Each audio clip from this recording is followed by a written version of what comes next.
the most common things I get asked about is ease. So here are the answers to your most common ease questions. But first, let me just clarify what ease is. So ease is the extra fabric / amount you add into a pattern to allow for room to move in a garment or for a design of a garment. So you have both fitting ease and design ease.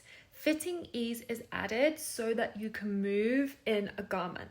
And you will find that there are pattern blocks, otherwise known as sloppers, out there that incorporate ease into the blocks so that you don't have to worry about working out the mount.